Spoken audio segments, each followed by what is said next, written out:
Justice Wakiaga in his number 8 quotes Justice Lenaola in the case Elore Craneveld versus AG and two others, petition number 2 of 2012. Justice James Wakiaga does not quote Justice Lenaola verbatim. He doesn't. Much as he put quotation marks there, it's like he edits that quote himself. While Justice Wakiaga quotes as saying,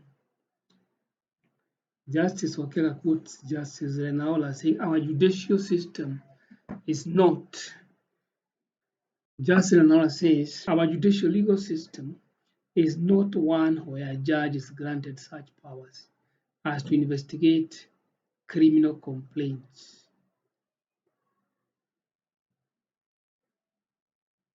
Yeah. Wakiaga says our judicial system is not. He says, quote, our judicial system is not. Lenaola says our judicial legal system is not one where a judge is granted such powers. It goes on like that. So really, I feel this is rulings are technical documents. All the same, let us accept that uh, Justice Lenaola is right. Our judicial system is not such that a judge is part of the process of investigation. In other systems, such as the French system, a judge is very central to investigation. That much is a fact. So for us, this is the case that judges are not part of the investigation system. However, no one had required of the Honorable Chief Magistrate Broder to investigate anything. Nobody. She is very clearly guided by the law. Nobody expected Justice Wakiaga to investigate anything at all. It's not their business. No.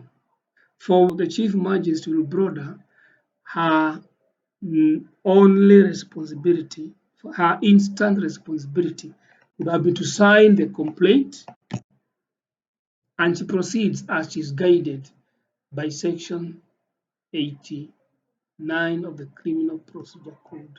For Justice Wakiaga, what was expected of him was to imagine himself before the Chief Magistrate and ask himself, what is expected of this Chief Magistrate here and now? Is it to investigate anything?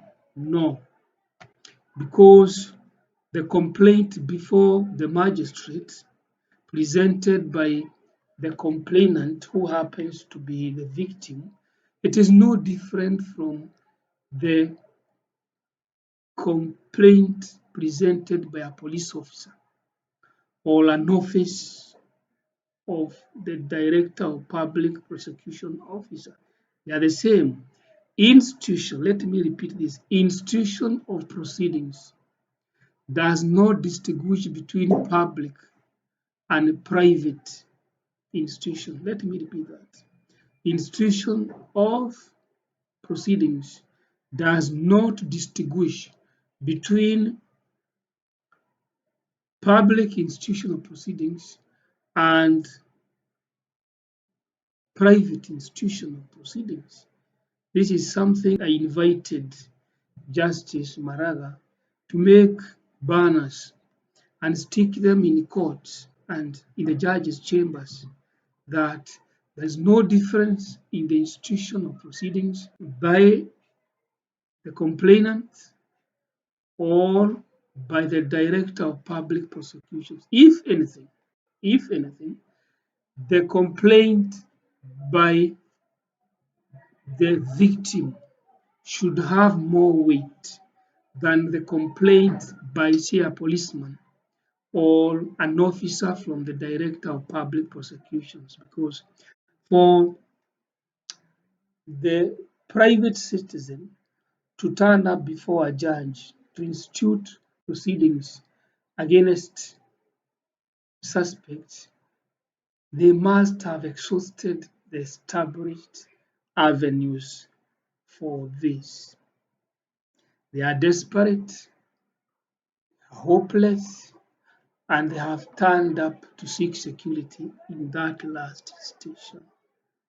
Justice Wakiaga quotes Elore Kleinfeld versus two others. Now, the person called Elore Kleinfeld here, um, he was being accused of accepting money by false pretenses. And that criminal case was listed to appear in the Makadara Law Courts in Nairobi. And Cranfield rushed to court and wanted orders against the magistrate handling the case. And in summary, and I really concur with that, Justice Lenaura tells him, Mr. Cranfield, the person who takes you to court is not the same as the person who waits you outside your gate. I want to repeat like that. Those are not the words Justice Lenaola is using. Those are my words, but I'm making a capsule, encapsulating what he said. He told him, Mr. Cranfield, the person who takes you to court is not the same as the person who waits for you outside your gate and shoots you up. And if it was today, Justice Lenaola would have told him, the person who brings you to court as a criminal suspect is not the same as the person who sends a policeman and his son to come shoot you. No, these two people are not the same. One understands honor, the other one is a gangster. The person who sends the policeman and his son to come shoot you is not the same as the person who takes you to court. So if you are taken to court and you are not guilty, why are you afraid of going to court? Go to court and defend yourself. This is something that a lot of courts should be telling a lot of suspects, that you are taken to court. The people who took you to court, they did not wait for you outside your gate to shoot you. So why don't you appreciate that? Go to court, defend yourself. If you are found innocent, come to us and you prosecute for compensation. What is the problem? If you are found guilty, then justice will have been served and you'll be jailed and serve your jail term. That is justice. So Cranfield did not want to be prosecuted, and Justice Isaac Lenaola told him to go and defend himself before the Makadara law courts. And I agree with that completely. But what I don't agree with is Justice Wakiaga quoting that out of context. Nobody, I want to repeat this, nobody expected Justice Wakiaga to investigate anything.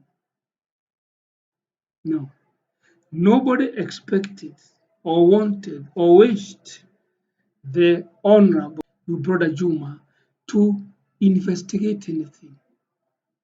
Nothing. She was just to read and sign. Bas. So, Justice Wakiaga, by quoting Elori Greenfield and others, has climbed either into his cultural pigeonhole, or he thinks everybody else is stupid. He's the only person who can read. Or nobody will both read, but here I am, I've read it. This is so out of place in this ruling. It's a waste of public money to print that. And it's bad for the ecology because it costs energy and trees to print that. It's a waste. And considering Justice Wakiaga is being paid, it makes it more of a waste. Now, in his number 9, Justice Wakiaga quotes the Otieno Clifford Richard versus the Republic High Court at Nairobi Miscellaneous Civil Suit number 720 of 2005. Now, in that case, Justice Wakiaga is actually quoting Justice Kulomba in Floriculture International Limited and others High Court Miscellaneous Civil Application number 114 of 1997, cited with approval in the Clifford case. With approval here means that the person citing is seconding or agreeing with the appropriateness of that quote. Now, citizens, if you remember, Clifford Otieno was a journalist who once upon a time was assaulted, let me use that word, by the then First Lady, Lucy Kifaki. And may the Lord rest her soul in eternal peace. We all saw what happened. We all saw what happened. And Clifford here is being represented by Advocate Gitofu Imanyara, a brave man, very brave. And in this High Court case, Mr. Imanyara and his client, in this case, they are charging the nolle prosequi entered by the then Director of Public Prosecutions. Now, first, let us agree on this, that everybody saw what happened at Nation Center, where the then First Lady had turned up and assaulted the journalist Clifford Otieno and damaged his camera, as Otieno is saying in court. So it would have been expected that the police would have instituted criminal proceedings against the First Lady, Lucy Kifaki. But I think the greater responsibility was on the Kifaki family to approach Clifford and offer him a deal to drag Clifford through prosecutions was actually very heartless. The better deal would have been my dog bit your child. So why do we want to go to court? It is there, live on TV. Everybody saw it. And it serves no purpose. to wait until the matter goes to court. So Clifford Otieno, they had, and his hard-working advocate, they had gone to court to institute criminal proceedings against the then First Lady, Lucy Kifaki, which was extremely brave of them. And we love to have more such people. And then the then Director of Public Prosecutions using powers, not rights, powers granted to him by the then Constitution and the law, the Director of Public Prosecutions had taken over the case and terminated it straight away. That is what Gitofi Manyara is applying for consideration in the High Court, this case. And um, what is being quoted by Justice James Wakiaga is saying that I see no purpose which will be served by the Chief Magistrate signing the complaint herein unless the same intends to institute private prosecution for which he must satisfy the conditions set by Kuloba J. in Floricatia International Limited and others, High Court Miscellaneous Civil Application number 114 stroke 1997, cited with approval in Otieno Clifford Richard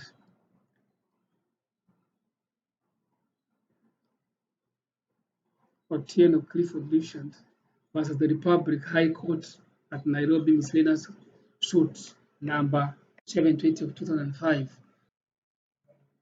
Satisfy the conditions.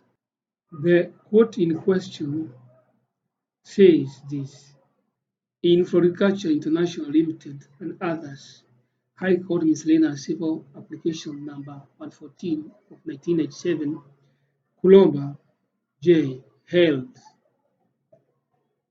at page 38 to 39. For all these reasons, criminal proceedings at the instance of a private person shall be allowed to start or to be maintained to the end only where it is shown by the private prosecutor, one, that a report of the alleged offense was made to the Attorney General or the police or other appropriate public prosecutor to accord either of them a reasonable opportunity to commence or take over the criminal process, or to raise objection, if any, against prosecuting. That is to say, the complainant must firstly exhaust the public machinery of prosecution before embarking on it himself, and two, the Attorney General or other public prosecutor seized of the complaint has taken a decision on the report, and the Attorney General or other public prosecutor seized of the complaint has taken a decision on the report and declined to institute or conduct the criminal proceedings, or that he has maintained a more than usual and reasonable reticence, and either the decision or reticence must be clearly demonstrated. And three, that the failure or refusal by the state agencies to prosecute is culpable and, in the circumstances, without reasonable cause, and that there is no good reason why the prosecution should not be undertaken or pursued. And four, that unless the suspect is prosecuted and prosecuted at a given point of time, there is a clear likelihood of a failure of public and private justice. And 5, the basis for the locus standi, such as that he has suffered special and exceptional and substantial injury or damage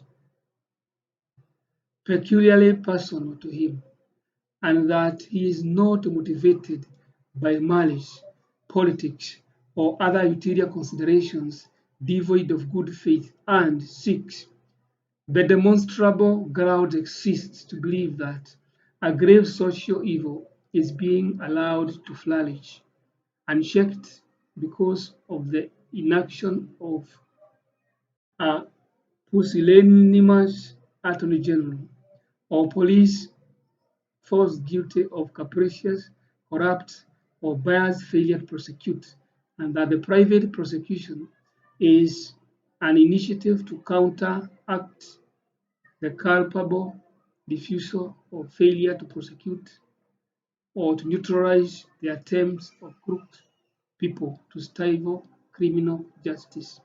Ladies and gentlemen, that's a hard read, but you'll agree with me that at the time we are approaching the lady chief magistrate with Brother Juma,